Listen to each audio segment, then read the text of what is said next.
자, 오늘 설교 제목을 한번 따라하겠습니다. 뺄셈의 은혜, 덧셈의 은혜.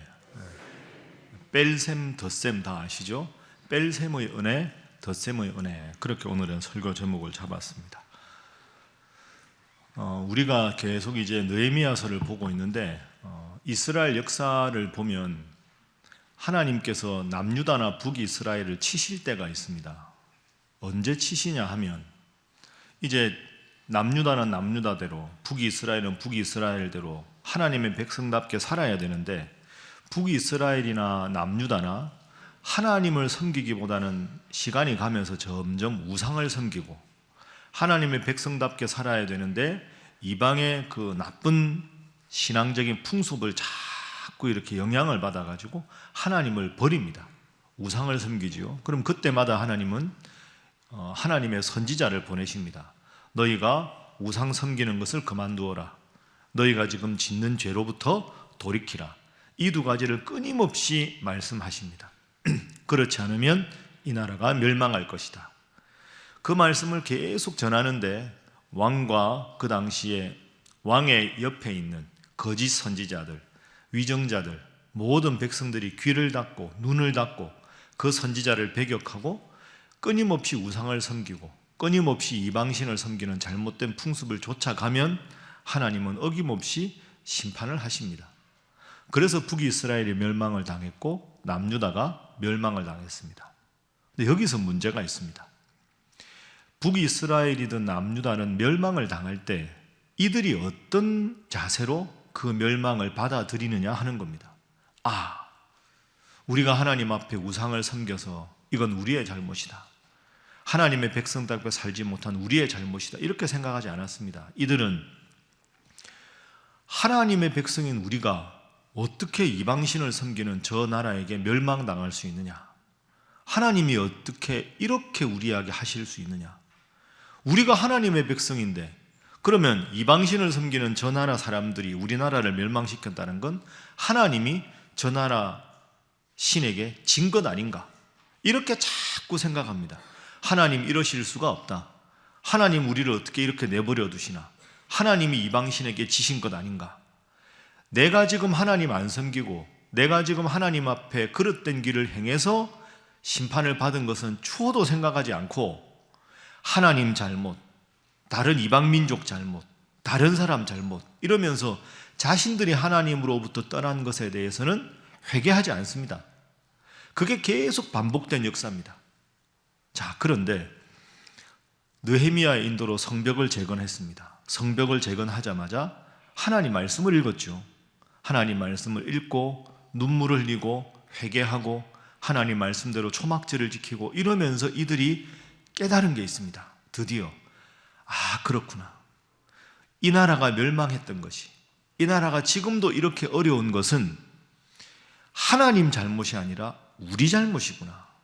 그러면서 역사를 쭉 돌아보니까 과거에도 하나님은 애굽에서부터 계속 함께 하셨는데 이 나라에 우리나라의 선조들이 고통을 당한 것은 하나님이 시험하신 게 아니라 조상들의 악행 때문이구나, 잘못이구나, 이걸 깨닫게 된 겁니다. 이게 엄청나게 중요한 겁니다.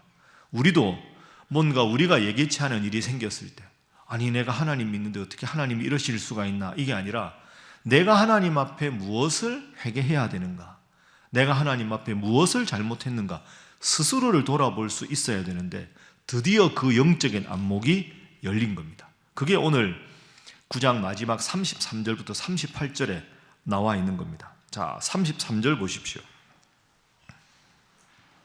자, 33절 말씀 함께 읽어봅니다. 시작. 그러나 우리가 당한 모든 일에 주님 공의로우시니 우리는 악을 행하여 싸우나 주께서는 진실하게 행하셨음이니이다. 아멘. 여러분, 이 고백이 엄청난 고백입니다. 하나님 입장에서는 이 고백을 깨닫기를 그렇게 원하셨는데 수십 년이 흘러서 바벨론 70년 포로기를 거쳐서 드디어 이 고백을 하는 겁니다. 우리가 당한 모든 일, 나라가 멸망을 당하고 바벨론의 포로를 당하고 한 이 모든 어려운 것, 성벽 재건할 때 그 어려웠던 모든 일에 따라합니다. 주는 공의로우십니다. 하나님 잘못이 아닙니다. 이런 뜻이죠. 주님은 의로우셨습니다. 그런데 우리가 악을 행했습니다. 그전에는 주님이 우리를 버리셨습니까? 왜 우리가 이런 고통을 당해야 됩니까? 우리는 정당하고 하나님이 문제 아닙니까? 이랬는데 고백이 바뀌었죠. 주는 공의로우시니 우리는 악을 행하였습니다. 다시 생각해도 주님은 진실하게 행하셨습니다. 위대한 고백입니다. 여러분도 신앙생활 하시는데 예기치 않은 까닭 없는 어려움이 오면 하나님이 왜 나에게 이러십니까? 하고 하나님을 떠나는 게 아니라 하나님 앞에 내가 무엇을 잘못했는가? 하나님은 의로우신데 의로우신 하나님 앞에 내가 잘못한 게 뭔가? 내 눈에 있는 들보를 먼저 바라보고 회개하는 여러분 되시기를 주님 이름으로 축복합니다. 33절 34절 우리 왕들과 방백들과 제사장들과 조상들이 주의 율법을 지키지 않았습니다. 하나님의 명령과 하나님의 말씀을 순종하지 않아서 고통을 당한 것이었습니다. 35절도 뒷부분에 보면 주를 섬기지 아니하며 악행을 그치지 않았습니다. 37절 우리의 죄 때문에 우리가 고통을 당했습니다. 전부 이 고백입니다. 위대한 고백이죠. 여러분 이렇게 고백하면 하나님이 어찌 이들을 돌보시지 않겠습니까? 하나님 제가 잘못했습니다. 우리도 자녀들 키울 때 그렇지 않습니까? 자녀들은 자녀 입장만 생각하고 엄마 미워, 아빠 미워 이렇게 하는데 조금 지나서 아이에게 잘 타일러서 아이가 스스로 돌아보면 엄마 미안해요, 아빠 미안해요. 그러면 엄마 아빠가 딱 안아주고 눈물 닦아주고 토닥토닥하고 더 사랑해주는 거 아닙니까? 딱 지금 그런 상황입니다. 여러분 잘 될 때 생각 못하다가 힘들고 어려우면 하나님께 원망하는 이 잘못된 습관을 고쳐야 합니다. 어려운 일 당하니까 내가 있는 모든 재산 다 빼앗기고 나라까지 빼앗기고 생업에 어려움이 있고 사칙 연산으로 하면 더하기 빼기 곱하기 나누기 중에 빼기 아닙니까? 내게 있던 모든 것 다 축나고 내 나라가 망하고 성벽 재건하느라고 먹고 지낼 것이 없고 내 것이 다 빠졌지만 마이너스 빼기가 되었지만 이때야 결국 내 잘못이구나 라고 깨달은 거죠. 그러면 지금부터는 잘 되는 길만 남았습니다. 내 삶은 축났을지 모르지만 하나님을 얻었기 때문에 지금부터는 잘 될 수밖에 없는 거죠. 그래서 오늘 첫 번째 기도 제목은 벨셈의 은혜를 고백하며 감사하게 하소서 하는 것입니다. 벨셈의 은혜를 고백하며 감사하게 하소서. 우리는 자꾸 뭐가 더해져야 은혜라고 생각하는데 나라가 망하고 나서 보니 힘들어 보니 내가 하나님을 잊어버렸구나. 하나님을 잊은 것뿐 아니라 잃어버렸구나. 이걸 깨달았습니다. 한번 따라합니다. 벨셈의 은혜. 벨셈의 은혜. 여러분 우리에게 한번 적용해 보겠습니다. 여러분은 지금 어떤 상황이십니까? 기대했던 것보다 자꾸 뭐가 잘 안 되는 그런 상황입니까? 그런 상황에서 제일 중요한 건 오늘의 이 고백을 삼는 겁니다.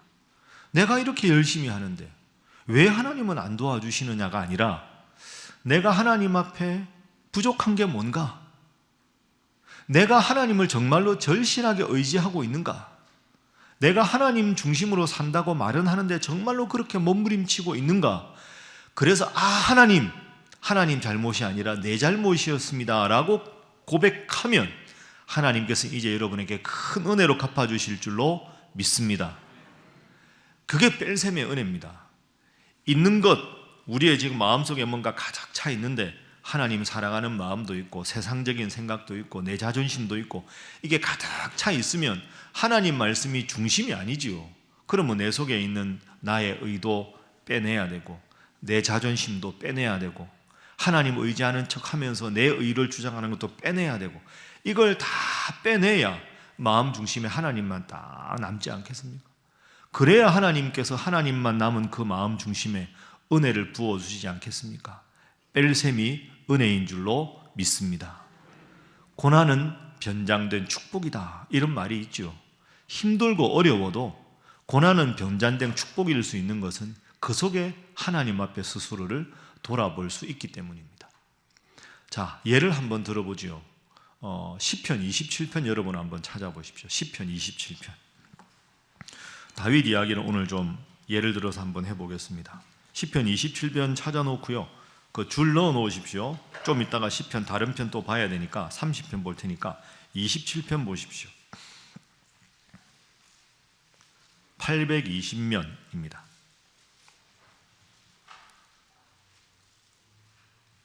자, 다 찾으셨죠? 시편 27편 1절. 자, 함께 읽습니다. 시작. 여호와는 나의 빛이요 나의 구원이시니 내가 누구를 두려워하리요. 여호와는 내 생명의 능력이시니 내가 누구를 무서워하리요. 아멘.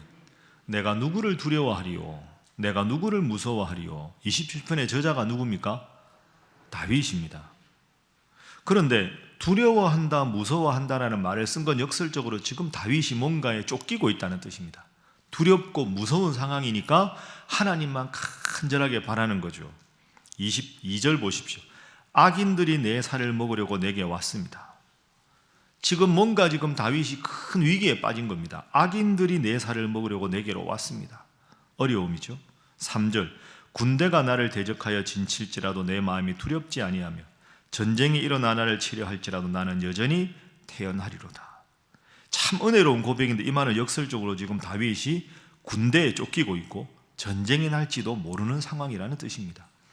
자, 제가 시편 27편 배경을 좀 일러드리겠습니다. 이 시편 27편은 다윗이 인생을 살아가다가 큰 위기를 겪었을 때 쓴 시편이라고 알려져 있습니다. 여러분, 다윗의 인생에서 제일 큰 어려움이 뭘까요? 몇 가지 생각나죠. 밧세바 사건도 생각나고 그 사이에 태어난 아이가 죽은 것도 생각나고 사울에게 쫓기던 것도 생각나고. 그런데 제가 보기에는 다윗이 인생에서 제일 치욕스럽고 가장 가슴 아팠을 때 중에 잊어버리면 안 되는 것이 아들 압살롬이 반역을 일으켰을 때입니다. 다윗의 아들이 압살롬이 있었습니다. 아주 잘생기고 멋진 아들이라서 그 많은 아들, 딸 중에서도 다윗이 가장 자랑스러워하는 아들인데 그 아들이 아버지에게 섭섭한 마음을 느끼죠. 누이 다말의 문제 때문에. 그래서 원한을 딱 품고 있습니다.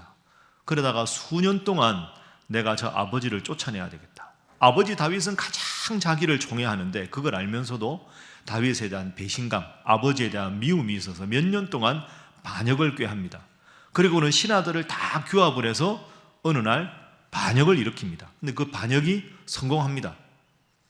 제일 믿었던 아들 압살롬에게 반역을 당해서 왕궁에서 예루살렘에서 다윗이 도망을 갑니다. 신하도 아니고 적군도 아니고 제일 믿었던 아들에게 반역을 당해서 쫓겨나는 아버지의 심정을 생각해 보십시오. 얼마나 기가 막히겠습니까? 그런 치욕과 그런 부끄러움이 어디 있습니까? 그때 쓴 시편이 27편입니다. 여기서 여러분 다윗의 위대한 점을 봅니다. 아들에게 쫓겨가고 믿었던 모든 신하들이 아들 편에 서서 정말 오합지졸 몇 명 데리고 지금 도망을 가고 있는데 1절 고백하는 겁니다. 여호와는 나의 빛이요 나의 구원이십니다. 2절. 악인들이 내 살을 먹으려고 내게로 왔습니다. 3절. 군대가 나를 대적하여 진치고 있습니다. 전쟁이 일어나 나를 치려하고 있습니다. 그런데 3절 마지막에 나는 여전히 태연하리로다. 야, 무서운 고백 아닙니까? 이런 고백은 정말 다윗이니까 할 수 있는 고백입니다. 제일 중요한 요절이 4절입니다. 4절. 자, 함께 읽어봅니다. 시작. 내가 여호와께 바라는 한 가지 일 그것을 구하리니 곧 내가 내 평생에 여호와의 집에 살면서 여호와의 아름다움을 바라보며 그의 성전에서 사모하는 그것이라. 아멘. 여러분은 이 4절을 읽으면서 어떤 느낌이 드십니까? 내가 여호와께 바라는 한 가지 일 그것을 구하리니 곧 내가 내 평생에 여호와의 집에 살면서 여호와의 아름다움을 바라보며 그의 성전에서 사모하는 그것이라. 여러분, 이 고백이 얼마나 어려운 고백입니까? 100이면 100 이렇게 고백하지 않겠습니까? 내가 여호와께 바라는 한 가지 일 그것을 구하리니 하나님, 저 압살롬을 처단하옵소서. 저 신하들을 다 죽여주옵소서. 내가 다시 빨리 예루살렘에 돌아가서 왕권을 회복하게 해주십시오. 다 쓸어버리게 해주십시오. 이거 딱 한 가지만 바랍니다. 이럴 법하지 않습니까? 다윗이 이때 깨닫는 겁니다. 과연 다윗입니다. 압살롬이 반역을 일으켰다. 믿었던 신하들이 다 압살롬의 편에 선다. 나는 이것을 전혀 인지하지 못했다. 내가 지금 왕궁에서 쫓겨나고 있다. 왜 내 인생에 이런 일이 있나 막 부글부글 끓는 게 아니라 그렇구나. 내가 하나님 앞에 바로 서지 못했구나. 이걸 생각한 겁니다. 여러분, 다윗 인생을 잘 읽어보면 다윗이 결정적으로 타락할 때는 왕일 때였습니다. 다윗이 광야에서 사울에게 쫓길 때, 오합 지졸들과 함께 있을 때는 다윗은 하나님 앞에 순전한 사람이었습니다. 광야에 있을 때는 하나님 앞에 죄 짓지 않았는데 왕일 때 죄를 지었습니다. 지금도 왕노릇하고 있다가 압살롬이 반역을 일으키는 것도 몰랐지 않습니까? 그러니까 다윗이 지금 깨달은 겁니다. 내가 왕노릇한다고 하나님 중심의 삶을 소홀히 여겼구나. 이게 결정적인 문제구나. 저 나쁜 압살롬 저놈이 어떻게 저럴 수 있느냐가 아니라, 저 배은망덕한 신하들이 어떻게 저럴 수 있느냐가 아니라, 신하들의 잘못이 아니고 압살롬의 잘못이 아니고 하나님 중심으로 마음이 가난해진 내 모습이 점점 나에게서 사라지고 하나님을 절대적으로 의지하는 모습이 내 속에서 사라졌구나. 하나님, 이것이 가장 결정적인 문제였습니다. 그러면 다시 왕노릇 못해도 좋습니다. 다시 못 돌아와도 좋은데 하나님 딱 한 가지만 이루어 주십시오 하고 4절, 내가 내 평생에 여호와의 집에 살면서 여호와의 아름다움을 바라보며 그의 성전에서 사모하는 것이라. 하나님 감사합니다. 이 큰 위기를 당하면서 제가 깨달았습니다. 하나님, 제가 다시 왕노릇 못해도 좋습니다. 영원히 쫓겨가도 좋습니다. 성전에서 하나님 잘 섬기며 하나님 앞에서 바로 서는 일에만 집중하겠습니다. 그 일 하나면 다른 거 다 원수 갚는 것도 필요 없고 다 필요 없습니다. 이렇게 다윗이 고백합니다. 여러분, 감히 생각해 보십시오. 여러분이 하나님이시라면 이런 다윗을 어떻게 버리시겠습니까? 이야, 역시 다윗이다. 이런 상황에서도 스스로의 허물을 돌아보고 하나님 앞에 바로 서는 일만 할 수 있다면 나는 왕이 못 돼도 예루살렘 못 돌아와도 상관없다. 이게 여러분 벨셈의 은혜입니다. 왕위에서 쫓겨갔지만 그러나 회복하는 게, 더해지는 게 중요한 게 아니라 하나님 앞에 스스로의 잘못을 깨닫고 하나님 앞에 잘 바로 서는 일에만 집중하겠다. 이 얼마나 위대한 고백입니까? 여러분, 여러분의 인생에 지금 혹시 어려움이 있습니까?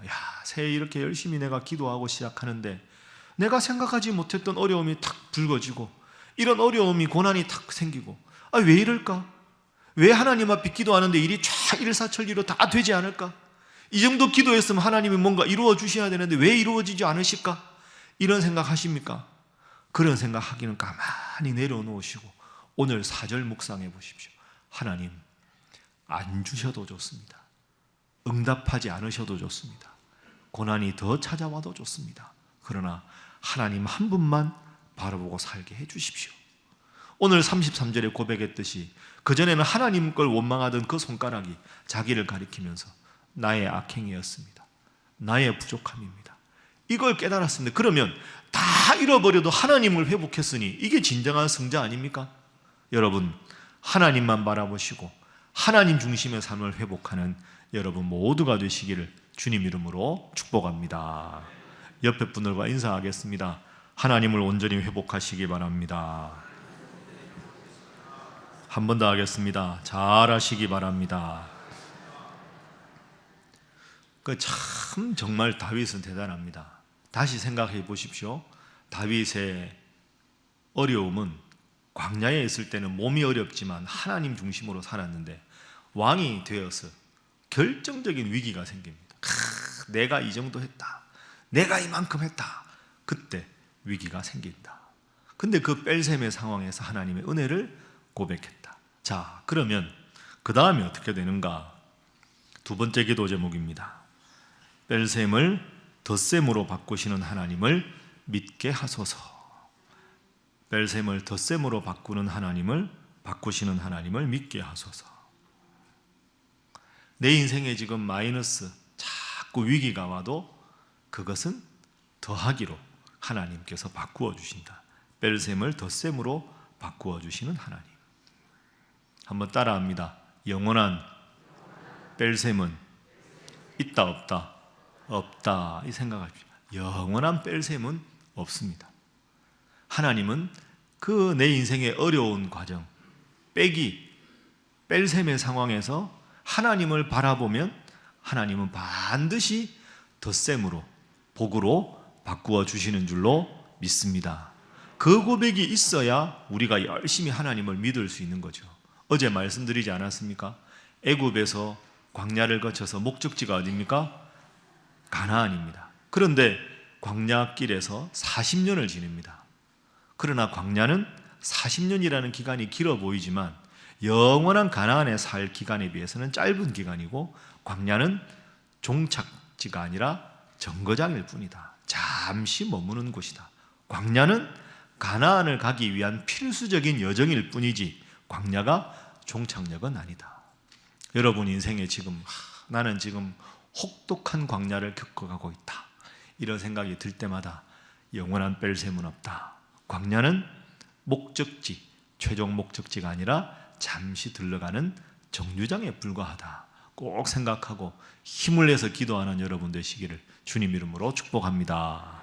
다시 인사하겠습니다. 힘내서 기도하시기 바랍니다. 한 번 더 하겠습니다. 말씀만 하지 마시기 바랍니다. 구약 성경을 보면 그 창세기에 믿음의 조상들이 나옵니다. 맨 처음에 누가 나옵니까? 12장에 아브라함, 그 다음이 이삭, 그 다음이 야곱. 왜 이렇게 목소리가 작습니까? 자신이 없. 아브라함, 이삭, 야곱, 요셉 4명이 나옵니다. 그 12장부터 50장까지 나옵니다. 아브라함 아내가 누굽니까? 사라. 아브라함과 사라 사이에 태어난 아들이 누굽니까? 약속의 아들이 이삭이죠. 이삭의 아내가 누굽니까? 리브가. 그럼 이삭과 리브가 사이에 약속의 아들이 누굽니까? 야곱.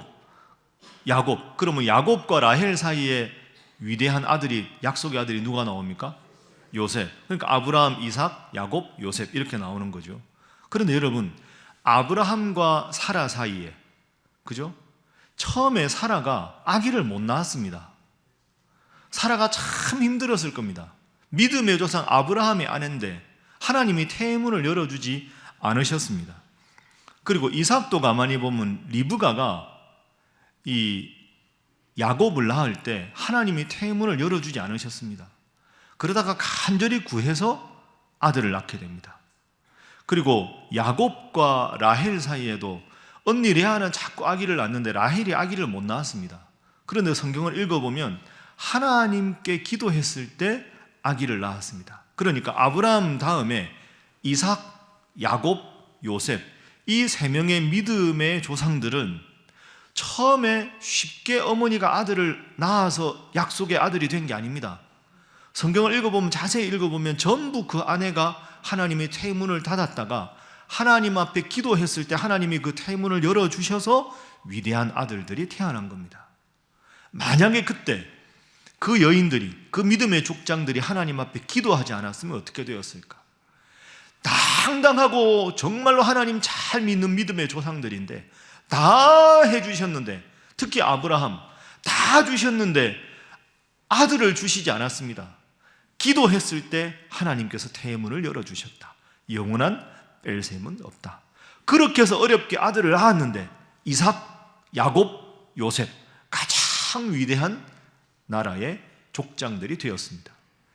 이 이야기를 다 알고 있는 후대 사사시대의 믿음의 사람이 등장합니다. 그녀의 이름은 한나입니다. 한나가 결혼을 했는데 아들이 안 생깁니다.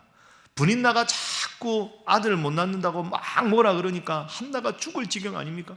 그때 한나가 어떻게 합니까? 기도합니다.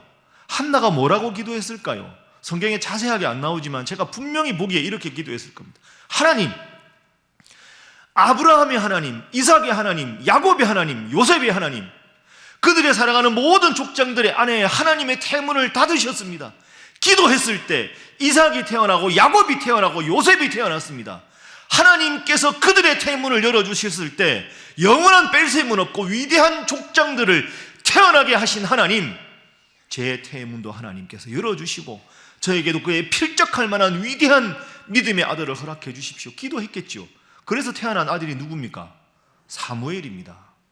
여러분 잘 생각해 보십시오. 위대한 인물들은 처음부터 편안하게 아무런 어려움 없이 처음부터 하나님이 위대한 사람이 된 사람은 없습니다. 그 위대한 바울도 그 사울로 예수님 믿던 사람들을 박해하던 사람 아닙니까? 모진 어려움 속에서 인생의 큰 좌절과 패배 속에서 간절히 기도했을 때 하나님께서 역전의 명수 하나님께서 역전을 일으켜 주셨습니다. 그래서 그들이 위대한 믿음의 족장이 된 줄로 믿습니다. 여러분, 오늘 여러분의 인생에 뺄셈이라 할지라도 영원한 뺄셈은 없습니다. 중요한 것은 왜 내 인생은 이런가? 특세 열심히 나와도 아무런 소용이 없다. 이러고 마음을 탁 닫아버리면 아무것도 안 될지도 모릅니다. 영원한 패배는 없다. 천천히 가도 꾸준히 가는 자가 승리한다. 그것처럼 우직하게 열심히 하나님 한 번 바라보고 기도하고, 그래서 결국은 하나님 주시는 승리를 체험하는 여러분 되시기를 주님 이름으로 축복합니다. 옆에 분들과 인사하겠습니다. 영원한 뺄셈은 없습니다. 다시 할까요? 하나님이 큰 복을 주실 것입니다. 자, 시편 30편 한번 보십시오. 27편에서 가깝죠? 시편 30편 두 구절만 우리 읽고 말씀 마치겠습니다. 제가 코로나 때 여러분들에게 많이 읽어드렸던 구절인데요, 5절. 여러분 기도하다가 막막하고 힘들고 답답하면 5절 꼭 열심히 읽으십시오. 자, 30편 5절 함께 읽습니다. 시작. 그의 노염은 잠깐이요 그의 은총은 평생이로다. 저녁에는 울음이 깃들지라도 아침에는 기쁨이 오리로다. 아멘. 읽기만 해도 은혜가 되지 않습니까? 하나님의 노여움은 잠깐이고 하나님의 은총은 뭐다? 평생이다. 잠깐과 평생. 저녁에는 내가 슬퍼서 울음이 깃들지라도 아침에는 기쁨이 오리로다. 아멘.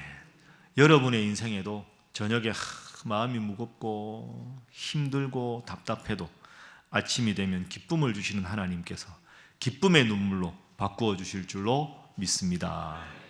그걸 좀 더 절실하게 노래한 게 11절입니다. 이 30편 11절도 여러분 꼭 기억하십시오. 자, 함께 읽어봅니다. 시작. 주께서 나의 슬픔이 변하여 내게 춤이 되게 하시며 나의 베옷을 벗기고 기쁨으로 띄우셨나이다. 아멘. 참 읽기만 해도 행복하지요. 주께서 나의 슬픔이 변하여 내게 춤이 되게 하셨다. 춤은 언제 춥니까?